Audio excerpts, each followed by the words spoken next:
Hey container guys, at all costs. welcome back. This is your boy Trav, bringing you part 3 of my series of Rainbow Six Siege tips and tricks. We're going to continue with covering the defense operators, and this time we're going to cover some of the FBI SWAT team operators. We'll start with Pulse. Pulse has a light armor rating, so he's not heavy armored, but he has a fast speed rating, so he's a very fast character, fast as you can get.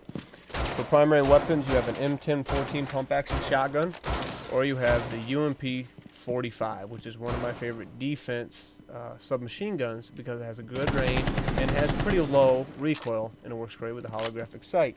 For secondaries, there's an M45 Music or a 5.7 USG pistol. For his gadgets, you either have barbed wire or nitro cell, so choose according to the map or according to your play style and whatever your squad would like you to run. For his primary gadget, he has the HB5 cardiac sensor, or the heartbeat sensor, and this is what separates Pulse from the rest of the characters. So the heartbeat sensor can detect enemy locations, and he can detect them through walls, through ceilings, through floors, but I can pick up, as you can see, I am marking him with the circle, and the closer he is, the louder the audible notification is to let me know there's an enemy there. And the total range of Pulse, so if he were to stay where he is, and I'm picking him up on the heartbeat sensor, and I back up, you'll see the farther I get, the smaller and more faint the circle gets, and the audible sound goes away. And right here is about the maximum distance I can use this cardiac sensor. So not very far, but plenty far enough that I can ID enemies and let my team know where the enemy is, which is great for if you're covering areas of entry. I can detect how many enemies are coming and when exactly they're coming and relay that information to the team, which is why Pulse works very well as a roamer, because I can gather intel without having to present myself to the enemy and having to, I guess, engage in a gunfight. I can just pass the information along. So with Pulse, practice with him, get used to the range, learn what you can set up in hallways and rooms to cover points of entry and pass the information on to your team, and you will find you're working better as a teammate, and you're going to win more matches in Rainbow Six Siege. Biohazard container location unknown. Keep it secure. Alright guys, for the second FBI SWAT defender operator, you have Castle. Castle has a armor rating of medium and a speed rating of medium, making him an all-around balanced player, not the fastest and not the most armed. For primary weapons, again, you have the UMP-45 or you have the M10-14 pump-action shotgun. For secondaries, you have the same 5.7 USG pistol, or you have the M45 Music. For his gadgets, he has a deployable shield, or he has barbed wire. For his primary special ability, you have the armor panels. Armor panels work great for blocking off windows, doorways, and entryways. If you're defending an area that has a lot of windows, Castle works very well for blocking up windows to cover those points of entry. Now, obviously, his Castle panels can be destroyed, but it's not as easy as just shooting a gun through it as you can a normal barricade, so it gives you an opportunity to have a chance to shoot back at an enemy that's destroying a castle barricade.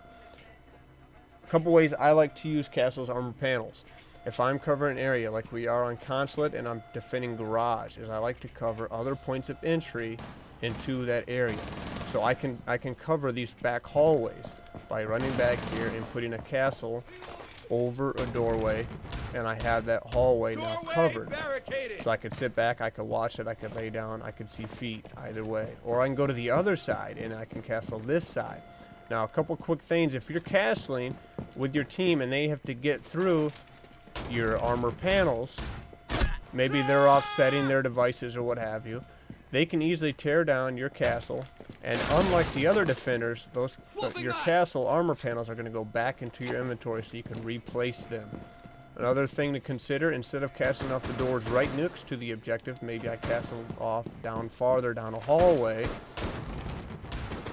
or a point of entry, giving my team a better chance to set up to watch down that hallway, look for feet, and adjust so that if someone breaches his armor panel, they still have a good line of sight to destroy or to eliminate that enemy instead of having the enemy only 4 feet away to the objective room. So with the armor panels, if somebody is setting a breaching charge on them, I can watch for feet just like a normal barricade, and I could shoot their feet while they're in the animation. Or if they're trying to peek it, I could shoot their feet and back them away from the castle panel. Now a castle panel, as you can see my buddy Jeff here is doing, as he shoots through, his bullets aren't going through the armor panel.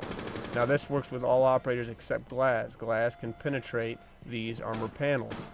Now a couple things to consider. With an armor panel, the way it is destroyed is with a breaching charge, a thermite charge, Ash's specialty, or a sledgehammer can easily destroy a castle barricade. So go ahead. So with one whack of the hammer, your armor panel is gone. So that's something to consider if you know they're running sledge, is that he can quickly take out your armor panel. Go ahead and go to the other side.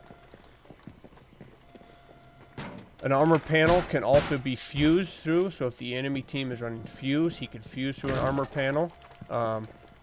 It's not going to destroy the panel, but it will put a hole in the panel which they could use to then see through and shoot through. Something else to consider with an armor panel: indirect fire. So an indirect explosion, like a fuse that goes off in the room next to it, or a grenade that goes off nearby, is going to put holes in your armor panel. Now if they have the grenade straight underneath, it'll take the whole panel out. But if it takes indirect explosive damage, it is going to put peepholes through your armor panel, which is going to give them a line of sight through, as well as your teammates.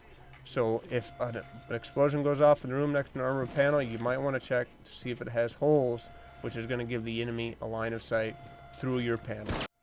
So anyway, guys, when you're using Castle, think about what you can put your panels up on, windows, doors, etc. Communicate with your team of where they want it, and if they take one down, you can always put another one up as long as it's a teammate who takes it down. Work together as a team, think outside the box, and carry on, Siegers. This is your boy Trav, over and out.